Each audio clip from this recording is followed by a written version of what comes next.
Ang walang kapantay na martial god, unang yugto. Kabanata 2371, Blood Great Imperial City. Ang rock clan ay mga dalubhasa sa bilis, lalo na ang Great Oriental Greenfinch Rocks na siyang mga hari ng species. Wala silang kalaban sa bilis. Si Zhonggan ay may dugong Imperial Rock at siya ay isang Great Oriental Greenfinch Rock, kaya siya ay hindi kapanipaniwala sa mga tuntunin ng bilis. Higit pa rito, mayroon siyang espesyal na pamamaraan na tanging ang rock clan ang mayroon. Isang rock clone ng teknik. Kapag ginamit ito, hindi nagbago ang kanyang chi, kaya imposibleng makilala kung alin ang kanyang tunay na katawan. Siyempre, ang mga pag-atake ng mga clone ay hindi kasing lakas ng kanyang mga tunay, o mas nakakatakot pa. Ngayon may tatlong rock, alin ang tunay? Mahirap na gumawa ng isang plano na alam kung gaano sila kabilis. Nanatiling mapagbantay sina Tian Roujian at Guzu. Si Tian Roujian, na nakahawak na sa kanyang espada, ay nagsabi, Lin Feng, manatili ka sa likod. Kailangan mong maging maingat. Si Zhonggan ay napakabilis. Kapag naabot niya ang isang tiyak na bilis, makakawala siya sa mga batas ng espasyo at oras gamit ang Celestial Space at Time-Breaking Rock Technique. Inilabas din ni Guzu ang kanyang World Scroll. Ang lakas ng mga saint ay lumabas mula sa kanilang mga saints' weapon. Si Guzu at Tian Roujian ay napakalakas, ngunit may tatlong Zhonggan na nakaharap sa kanila, kailangan nilang maging maingat. Ibigay mo sa akin ang espada. Sabay na sabi ng tatlong katawan ni Zhonggan. Ang lahat ng kanyang mga mata ay tumingin sa sobrang matalim. Haha, ikaw na munting maruming ibon, walang kahihiyang sinusubukan mong magnakaw ng mga sandata ng ibang tao. Sabi ng isang boses sa di kalayuan. Si Zhonggan ay natulala. Maliit na maruming ibon. Isa siyang Great Oriental Greenfinch Rock, na nangahas na makipag-usap sa kanya sa ganoong paraan. Tumingin siya sa malayo at nakita niyang may dumating na nakasuot ng dragon robe. Nakasuot siya ng isang hindi kapani-paniwalang helmet, siya ay mukhang marangal at marilag, kahanga-hanga at kahanga-hanga. Aw Kanghai. Sabay tumili sa tatlong katawan ni Zhonggan. Mahabang sungay na ahas, isipin mo ang sarili mong negosyo, pwede ba? Paano kung hindi, munting maruming ibon? Sabi ni Aw Kanghai. Siya ay mula sa Dragon Clan sa Supreme Animal World. Isang hakbang pasulong si Aw Kanghai at tumingin kay Lin Feng. Kaya ikaw si Damon, at sa simula ikaw ay si Lin Feng. Hindi nakakagulat na sinusundan ka ni Aw mo kahit saan. Noong una, sinabi ng mga tao na si Aw mo ay iyong alipin. Gusto kitang turuan ng magandang leksyon, hindi ko alam na ikaw pala iyon. Nagulat si Lin Feng. Unang dumating si Aw Kanghai upang turuan si Lin Feng ng magandang aral at ibalik si Aw mo. Ngunit ngayon alam na niya na si Damon ay si Lin Feng, at si Lin Feng, noong araw, ay humiling kay Aw Shu na dalhin si Aw mo sa Dragon Clan. Ang maliit na maruming ibon na ito ay hindi sapat na malakas, ngunit siya ay talagang mabilis. Kung gumawa siya ng anumang bagay na hindi ka panipaniwala, tatlo tayo, para sirain natin ang tatlong katawan niya. Sabi ni Aw Kanghai kina Tian Roujian at Guzu. Kahit na pinag-uusapan niya ang tungkol sa Great Oriental Greenfinch Rock sa isang mapanghamak na paraan, alam niya na si Zhonggan ay napakabilis at malakas. Kung si Zhonggan ay nakahanap ng paraan para maabot si Lin Feng, magagawa niyang durugon siya. Aw Kanghai. Malamig na sumpa ni Zhonggan. Ngayong naroon na si Aw Kanghai, wala na siyang pagkakataon, kahit na sa kanyang mga clone. Mag-ingat, huling inapon ng Dragon King. Sabi ni Zhonggan. Pagkatapos, ang kanyang tatlong katawan ay bumagsak sa dalawa, at pagkatapos ay naging isa, bago siya bumaril sa langit at nawala. Gaano kabilis? Namangha si Lin Feng. Iyon ay purong bilis. Sa ganoong bilis, mabilis niyang ma-take ang mga kalaban. Hindi naging madali ang pakikipaglaban sa mga taong ganyan. Huling inapon ng Dragon King. Nagulat si Lin Feng. Si Aw Kanghai ba ang huling inapon ng isang Dragon King? Mayroon siyang Imperial Helmet. Hindi ko akalain na tutulong ang Dragon Prince. Sabi ni Guzu kay Aw Kanghai. Gaya ng nahulaan ni Lin Feng, si Aw Kanghai ay isang Dragon Prince. Slight effort lang, ang mga dragon ng kadiliman ay bihira, at dinala ni Lin Feng ang isa sa Dragon Clan. Lubos kaming nagpapasalamat. Sabi ni Aw Kanghai. Tumingin siya kay Lin Feng. Minsan mo akong tinulungan, tutulungan na kita ngayon. Ang binata ba ng Fire Shrine ay kumidnap sa iyong anak? Talaga, anak ko siya. Kinumpirma ni Lin Feng. Mahirap na ibalik siya mula sa Tianyan City, kahit para sa Fortune Shrine, maliban kung magsisimula sila ng totoong digmaan. Kailangan mo ng isa pang plano. Sabi ni Aw Kanghai. Anong plano? Tanong ni Lin Feng. Isang ngipin sa ngipin. Nahuli niya ang iyong anak, dapat mong gawin ang parehong sa isa sa mga miyembro ng kanyang pamilya, isang taong lubos na pinapahalagahan ng Fire Shrine. May ideya ka ba kung sino? Tanong ni Lin Feng kay Aw Kanghai. Alam kong binibigyang halaga niya ang isang taong tinatawag na Kyongyu, na may napaka-espesyal na posisyon sa Fire Shrine. Kapag nahuli mo siya, hindi niya papatayin ang anak mo. Kyongyu, wala akong narinig tungkol sa kanya. Bulong ni Tian Roujian. Wala ka kasi masyadong alam sa shrines. Galing ako sa Dragon Clan, marami tayong alam tungkol sa shrines of the Imperial Court of the Continent of the Nine Clouds. Nakangiting sabi ni Aw Kanghai. Ano ang kanyang antas ng paglilinang, at nasaan siya? Tanong ni Guzu kay Aw Kanghai. 12-dosenang taon na ang nakalipas, naging saint siya. Mas malakas na siya ngayon. Kung isasaalang-alang ang kanyang talento, masasabi kong siya ay isang mababang antas na saint ngayon. Ang kanyang mga kakayahan sa pakikipaglaban ay dapat na nakakatakot. Narinig ko na pupunta siya sa isa sa 7 ipinagbabawal na teritoryo. Ang makadiyos na libingan. Kung nagmamadali ka, maabyutin mo pa siya. Sagot ni Aokanghay. Nagulat si Guzu at Tian Rojian. Gusto ni Kyung-yu na pumunta sa isang ipinagbabawal na teritoryo, kailangan nilang kumilos ng mabilis. Gusto ni Kyung-yu na pumunta sa makadiyos na libingan. Ang mga mata ni Lin Fang ay kumikinang. Nagpatuloy si Aokanghay. Magagawa natin ito ng ganito. Isasama ko si Lin Fang, hinahanap namin si Kyung-yu, ngunit hindi ko maiwasan, dahil ang relasyon sa pagitan ng mga shrine at ng Dragon Clan ay masisira, at iyon ay magpapalala ng mga bagay. Maaari kang magpadala ng ibang tao sa amin. Siyempre, maaari ka ring pumunta sa Tianyan City. Kaya nating kumilos sa lahat ng panig. Naiintindihan siya ni Lin Fang. Ang mga relasyon sa pagitan ng ilang clans ng Supreme Animal World at ng Imperial Court of the Continent of the Nine Clouds ay komplikado. Si Kyung-yu ay isang napakahalagang miyembro ng Fire Shrine at si Aokanghay ay isang prinsipe. Kung may gagawin siya kay Kyung-yu, magsisimula ang digmaan sa pagitan ng Fire Shrine at ng Dragon Clan. Gayun din, Lin Fang, dapat mong pag-isipang mabuti, kung gagawin mo ang anumang bagay kay Kyung-yu, ito ay isang punto ng walang babalikan. Babala ni Aokanghay. Punto ng walang babalikan. Nagningning ang mga mata ni Lin Fang. Kanina pa siya sinusubukan ng Fire Shrine na patayin dahil mayroon siyang forbidden body. Sinubukan nila ang lahat ng kanilang makakaya upang patayin siya, na parang hindi siya mahalaga, ngunit ngayon ay inagaw na nila si Zetian. Gusto lang niyang patayin silang lahat. Gusto siyang patayin ng mga shrine, kaya hindi siya magdadalawang isip at patayin ang lahat ng miyembro ng mga shrine na iyon na gustong pumatay sa kanya. Nais niyang gawin iyon hanggang sa siya ay mamatay, o hanggang siya ay tumayo sa kanilang mga guho.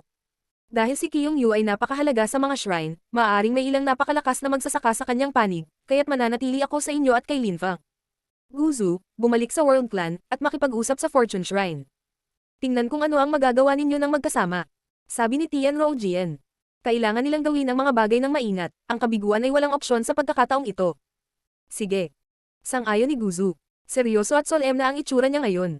This time, ang kalaban nila ay isang shrine. Dahil sa ganoong paraan, maghiwalay na tayo ngayon. Tian Rojian, Lin Fang at ako, pupunta kami sa Godly Grave. Sabi ni Aokanghay. Lahat sila ay nagmamadaling umalis.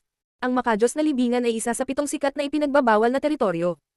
Gayunpaman, ang makadiyos na libingan ay ang pinakabinibisitang ipinagbabawal na teritoryo.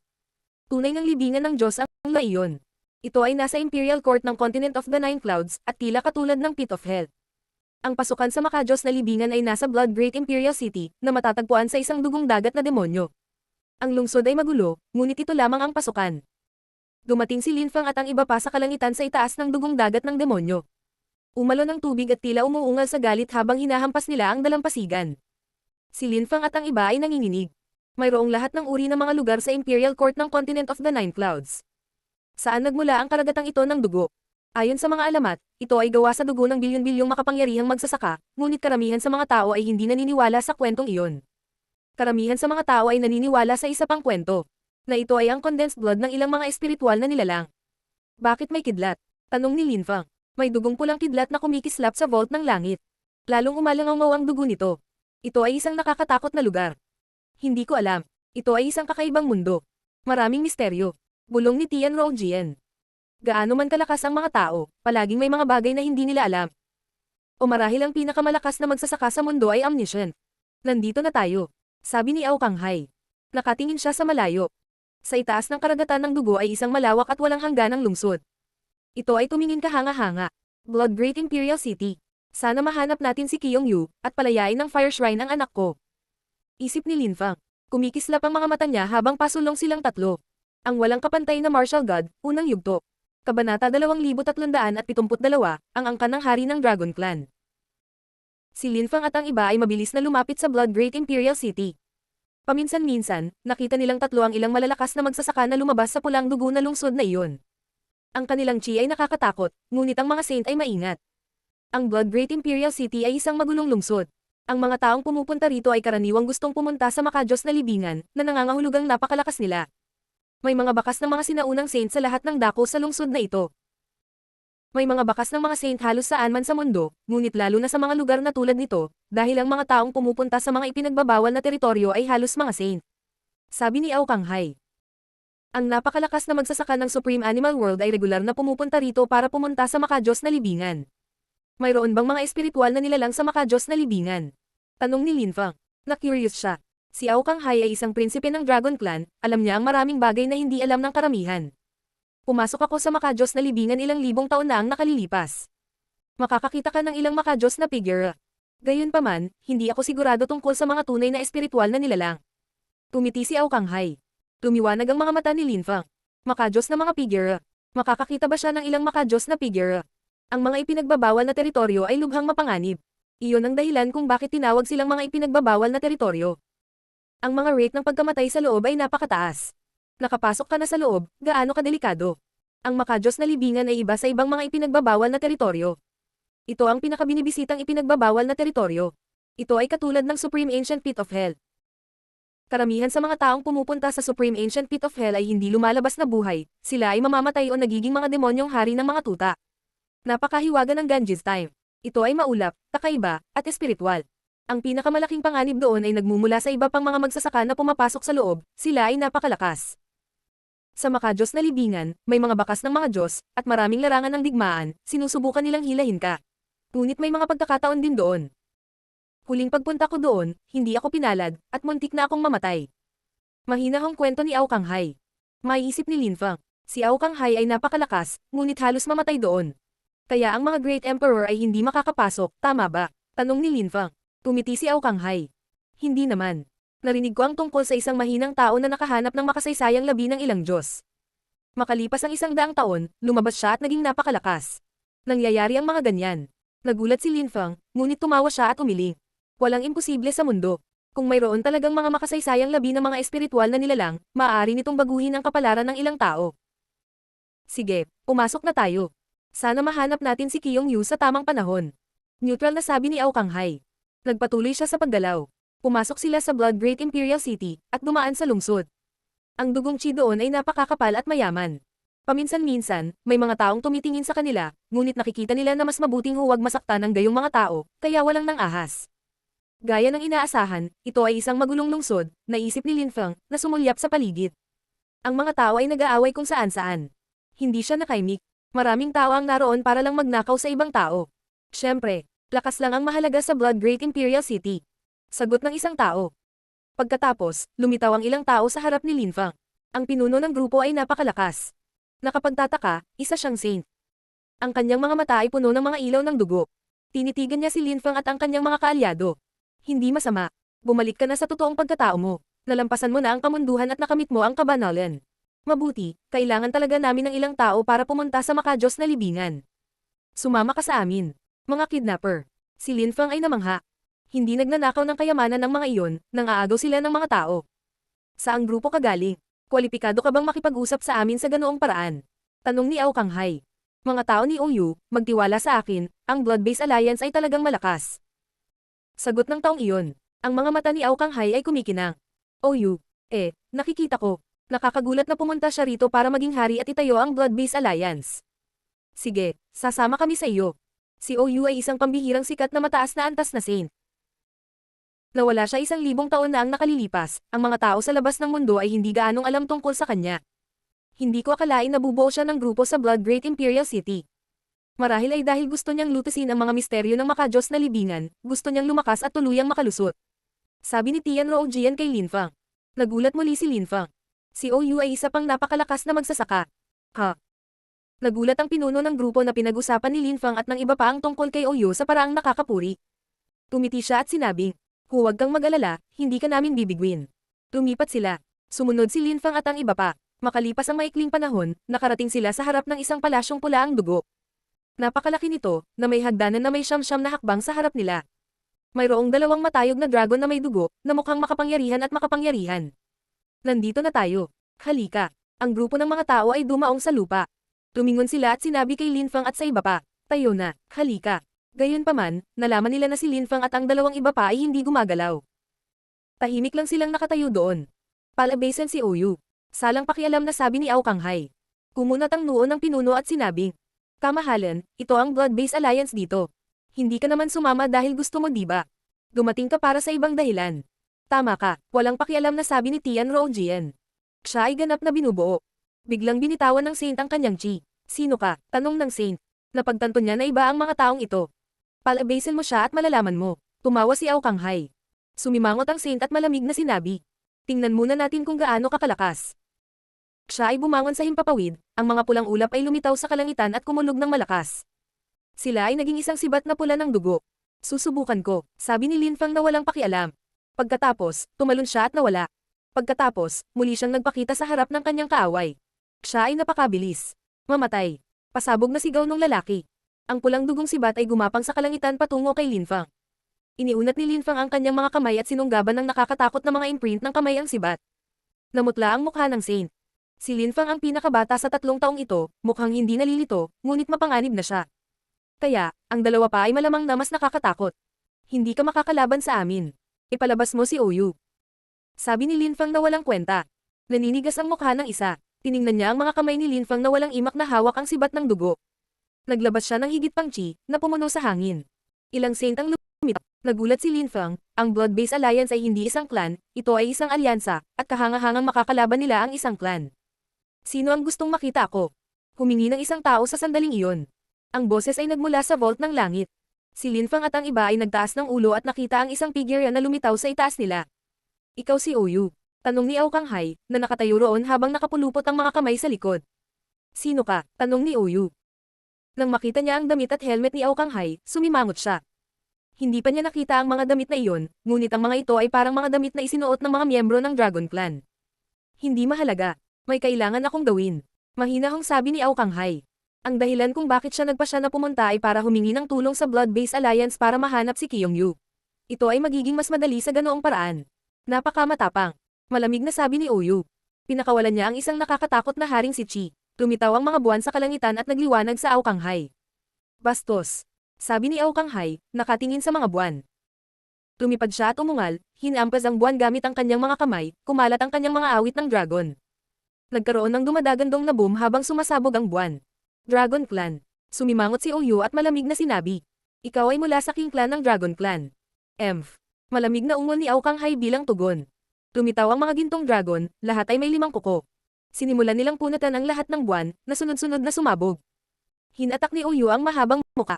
Gaya ng inaasahan, ang King Clan mula sa Dragon Clan, mga gintong dragon na may 5 kuko. Ang kanyang mga pag-atake ay napakalakas. Ang walang kapantay na martial god, unang yugto. Kabanata 2373, Celestial Assassins Alliance. Sinong prinsipe ka? Tanong ni Oyu pagkatapos niyang makita ang kanyang mga buwan na nawasak, nakatitig kay Aokang-hai. Tapusin na natin ang laban at mag-uusap tayo. Malamig na sabi ni Aokang-hai. Nagpatuloy siya sa pagangat sa hangin. Kahit na hindi siya kasing bilis ng Great Oriental Greenfinch Rock, napakabilis din ng 5-clawed Golden Dragon. Sa isang kisap mata, lumitaw ang kanyang kamay sa harap ni Oyu. Ang mga dragon ay dalubhasa sa mga tuntunin ng lakas, lalo na ang 5 kulot na gintong dragon mula sa King Clan ng Dragon Clan. Ang pag-ataking iyon ay tila kayang sirain ang lupa at langit. Nag-iba ang kapaligiran sa paligid. Sumabog ang figure ni Oyu. Gayunpaman, hindi nagbago ang ekspresyon ni Aokang-hai. Nakita niya ang isang buwan na lumitaw at pagkatapos ay lumitaw si Oyu sa loob. Kanina pa, anino lang, anino ng buwan. Humanga si Aokang-hai. Muling lumitaw ang mga buwan, nagniningning ng maliwanag. Malamig na ngumiti si Aokang-hai.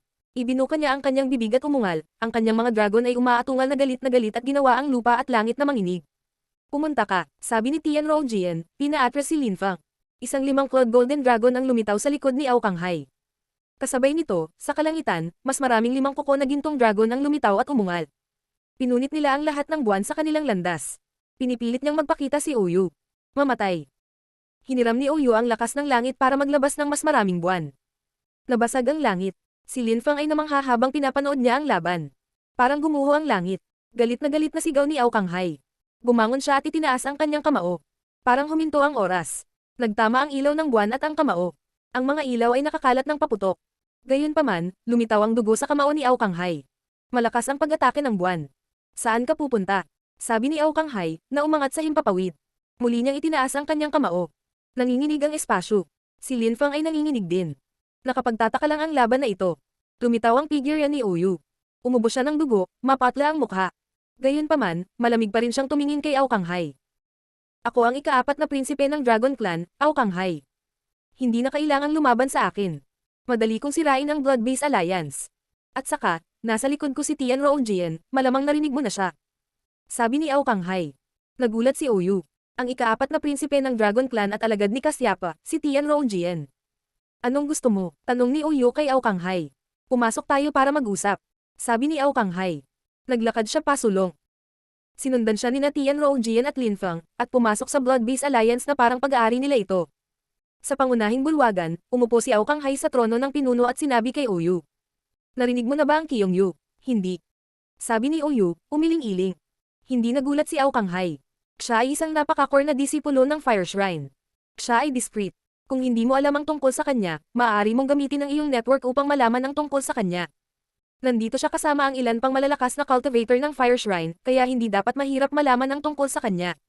Subukan lang at maghanap ng mga miyembro ng Fire Shrine. Dapat madali lang, kahit na maingat ang mga miyembro ng Fire Shrine, hindi rin sila nagtago, dahil hindi naman ito kailangan.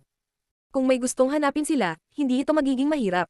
Sige, tapos aalis ka na, tanong ni Oyu kay Ao Kanghai. Mukha siyang galit. Kahit na hindi siya kasing lakas ni Ao Kanghai, isa rin siyang saint, at ayaw niyang maging sunod Sonyeon sa harap ng ibang tao. Gawin mo lang ang sinabi ko. Huwag kang mag-alala. Hindi kami interesado sa Blood-Based Alliance.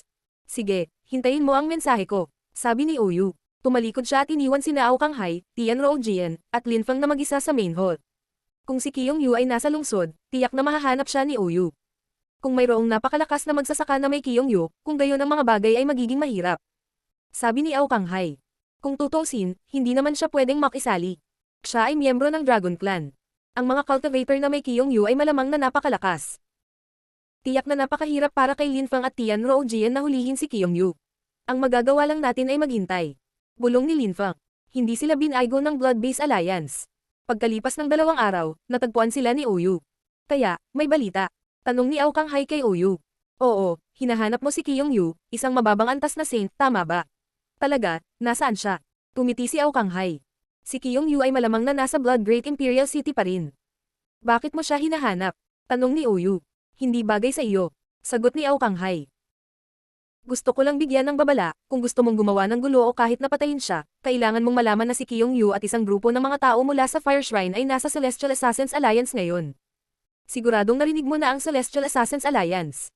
Kahit na nag-iisa ang mga miyembro ng Fire Shrine at Kyongyu, hindi mo sila magagawang saktan. Celestial Assassins Alliance. Hindi nasisiyahan si Ao Kanghai. Pagkatapos, tumingin siya kay Lin Feng at sinabi, ang Celestial Assassins Alliance ay isang maimpluwensyang grupo na umiral sa napakatagal na panahon sa Blood Great Imperial City. Medyo malakas sila, nasa 3 nangungunang grupo ng lungsod. Nabuo ang grupo matapos magtipon ng mga tao mula sa maraming lugar na gustong pumunta sa makadiyos na libingan. Nang marinig iyon ni Lin Feng, sumimangot siya. Celestial Assassins Alliance. Si Kyongyu ay nasa Celestial Assassins Alliance. At kasama niya ang mga nakakatakot na magsasaka. Kaya, kailangan kong pumunta sa Celestial Assassins Alliance, naisip ni Lin Feng.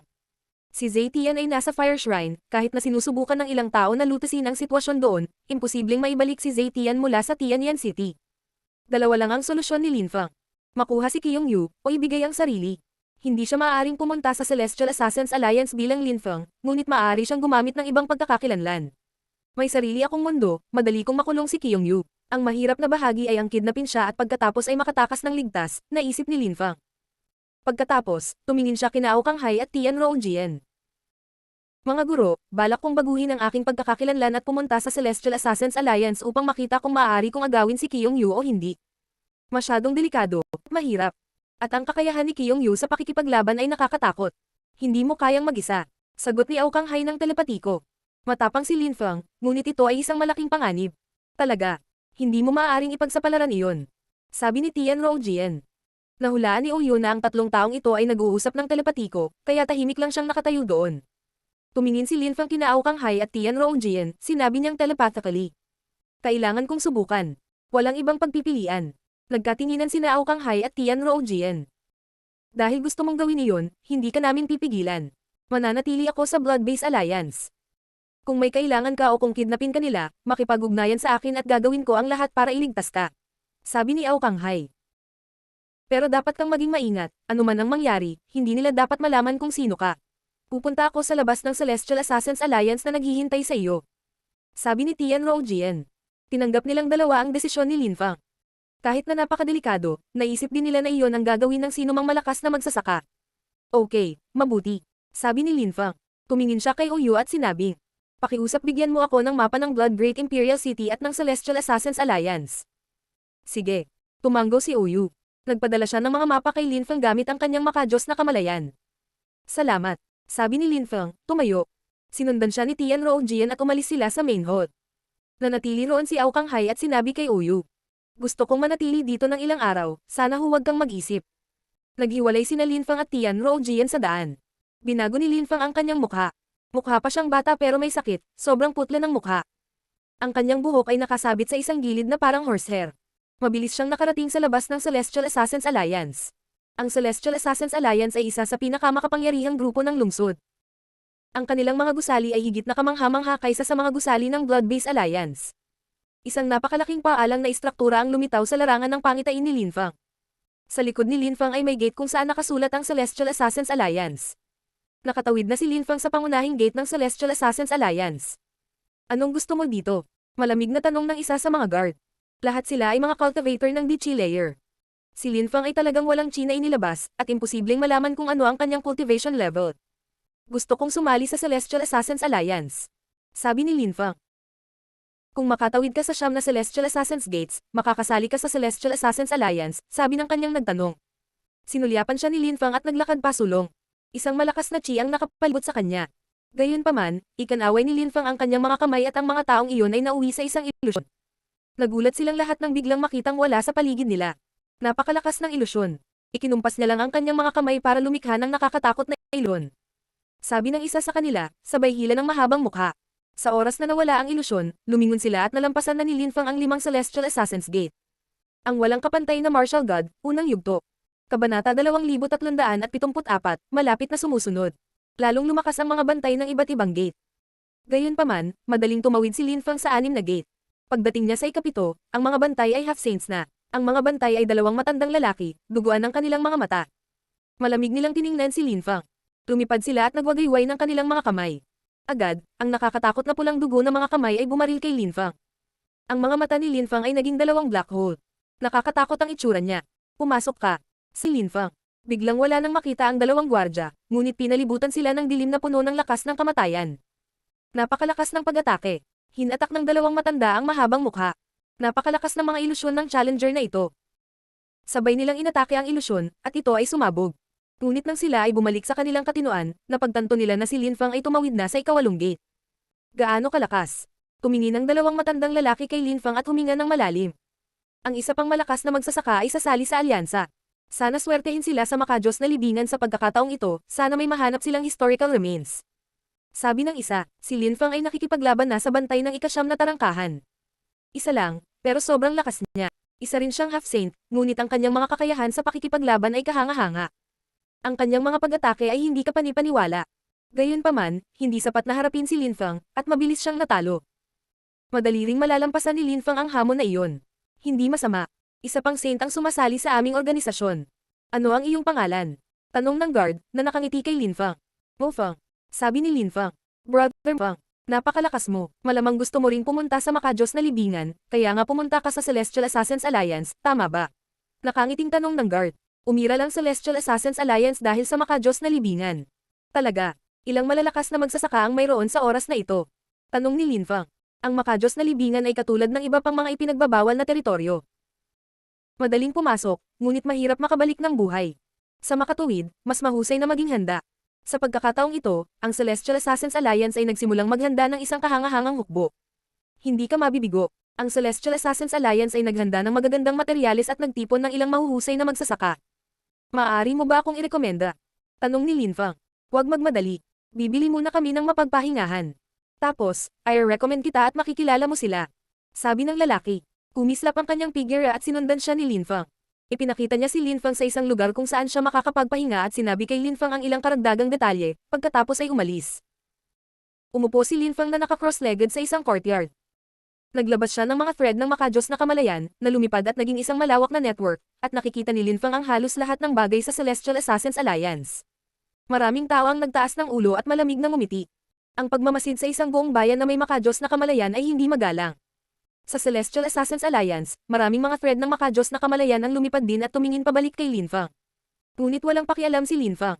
Napakabilis, napansin niya ang isang patio. May isang grupo ng mga tao doon na nakaupong nakakrus ang paa. Nakakatakot ang kanilang chi. Nakasuot sila ng fire robe. Malamang mga miyembro sila ng fire shrine. Sino ang maglakas loob na kumilos ng napakalakas?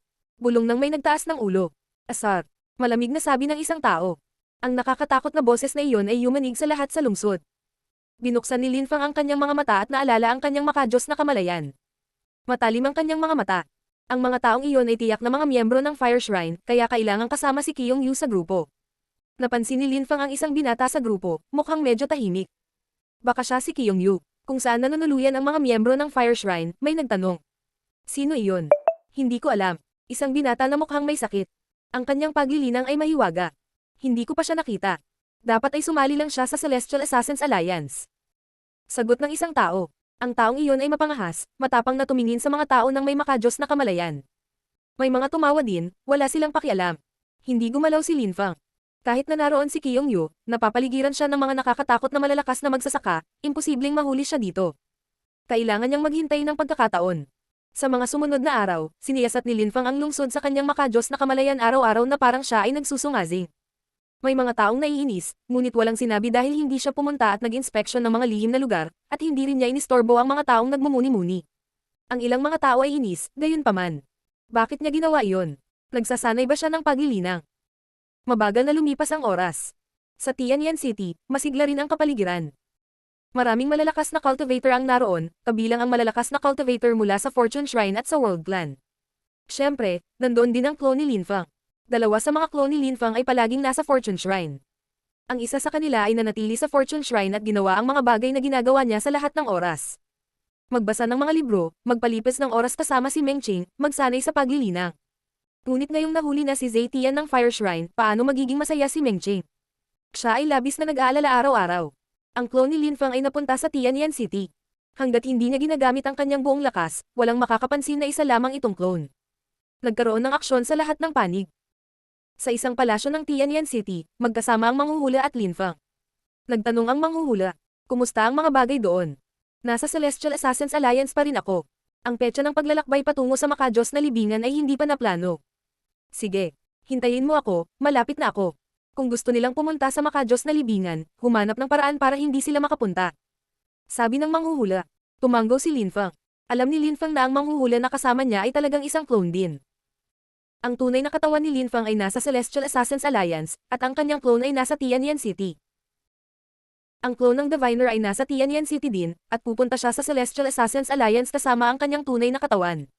Hindi alam ni Linfang kung ano ang ginagawa ng manghuhula sa buong panahon sa kanyang tunay na katawan, ngunit ngayon ay makikita na niya ang tunay na katawan ni Mara Deva. Anong gagawin natin dito? Tanong ni Linfang. Na-inspeksyon niya ang Celestial Assassins Alliance sa kanyang makajos na kamalayan, nag-aalala siya na si Kyung Yu ay pupunta sa makajos na libingan at wala siyang pagkakataong mahuli siya.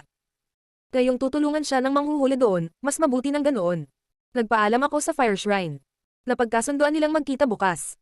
Sa sandaling iyon, nasa Blood Great Imperial City na ako. Walang pakialam na sabi ng manghuhula. Kumislap ang mga mata ni Linfang. Isa pang araw. Kinabukasan, madaling araw, gising si Linfang nang may tumawag sa kanya. Brother mo Fang, lumabas ka. Nang marinig iyon ni Linfang, lumabas siya. Ito ang bantay ng ikasyam na tarangkahan. Tumiti siya. Brother mo Fang, umalis na tayo. May meeting kami. Makikilala natin ang isa't isa, at pagkatapos ay pupunta tayo sa libingan ng Diyos. Ngayon na, si Linfang ay natulala. Nakakatense.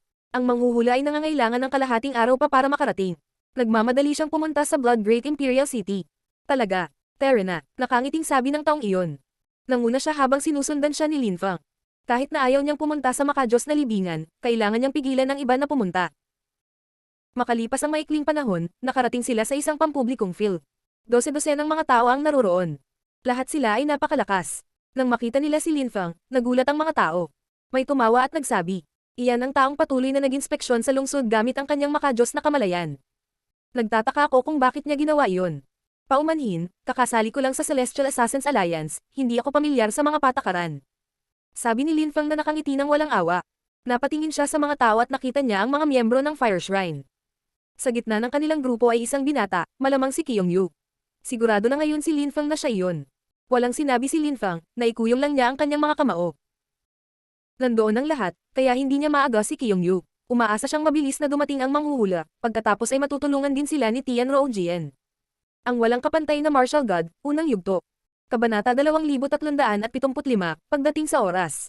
Ang araw ng umaga ay sumikat sa Tianyan City. Napakainit doon.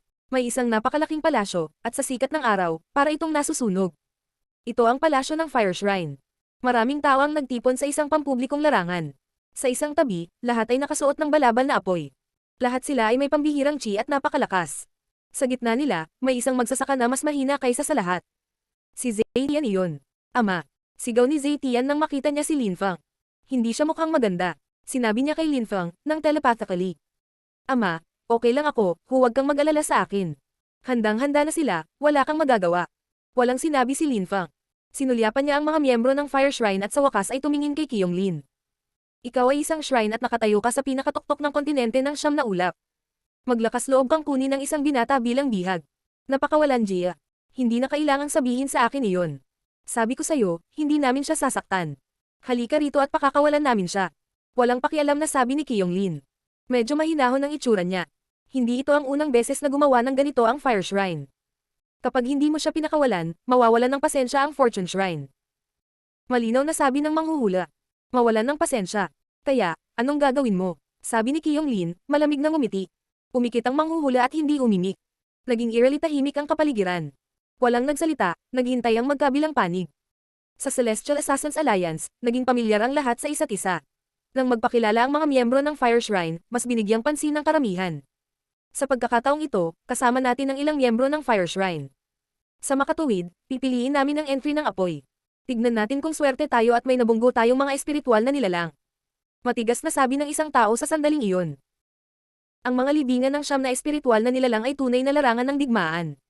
Kailangan nating tulungan ang isa't isa sa loob, at dapat tayong maghiwalay. Sige. Tumanggo ang karamihan. Naiintindihan ng lahat, mabuti, umalis na tayo. Sabi ng cultivator ng Celestial Assassins Alliance. Handa na silang pumunta sa makadiyos na libingan. Teka, biglang sabi ni Linfang. Napatingin ang lahat sa kanya. Oo, ano? Tanong ng magsasaka. May kaibigan akong gustong sumama. Napakalakas niya. Dapat tayong maghintay. Sabi ni Linfang. Ang mga mata ng malakas na magsasaka ay kumislap. Gaano kalakas? Isang high-level na saint, nasa pinakatuktok siya sa level na iyon. Ang kanyang mga kakayahan sa pakikipaglaban ay hindi kapanipaniwala. Hindi naman talaga siya kaibigan, mas parang elder na minahal ko, isang mentor. Kailangan niyang gumawa ng isang bagay sa kanyang paglalakbay, kaya siya ay medyo nahuhuli. Sabi ni Linfang.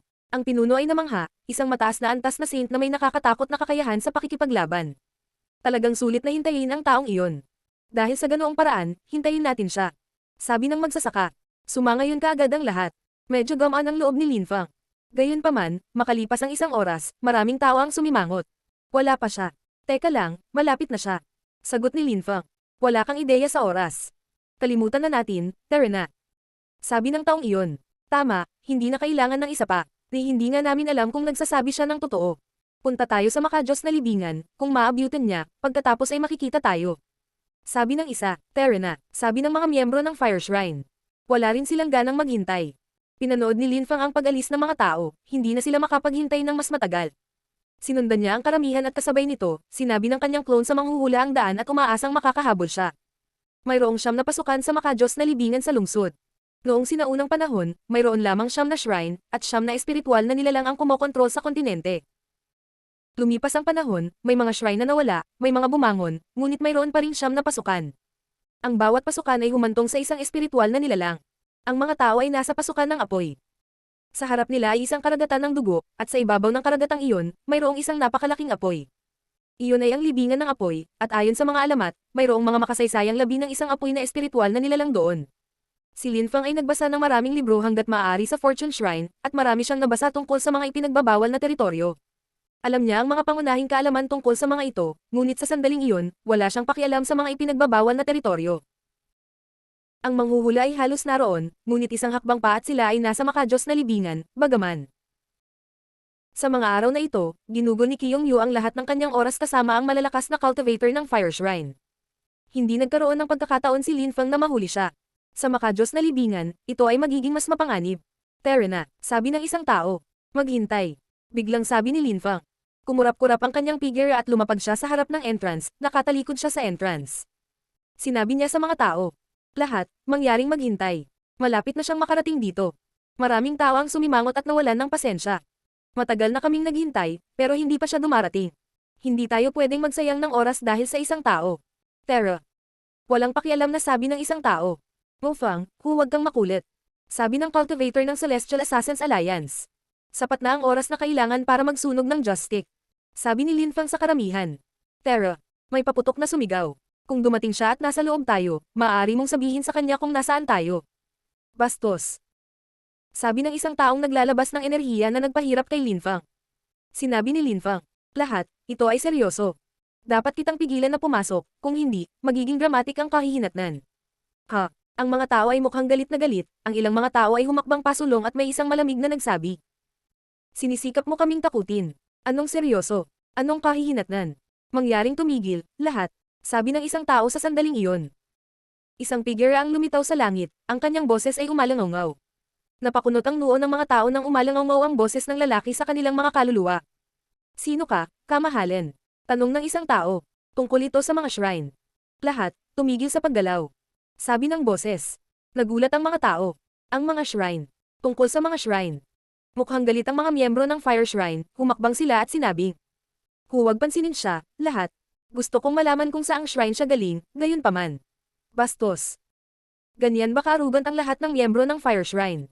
Agresibong tanong ng boses. Ang mga miyembro ng Fire Shrine ay nakatingin sa malayo at malamig na sinabi. Ikaw ay walang pakundangan. Kung maglakas loob kang manatili, makikita mo kung sino ang walang pakundangan. Sabi ng boses. Hinatak ng mga miyembro ng Fire Shrine ang isang mahabang mukha. Ang taong iyon ay naglakas loob na banta sa kanila. Gusto kong makita kung sino rin ang maglalakas loob na kumilos ng walang pakundangan.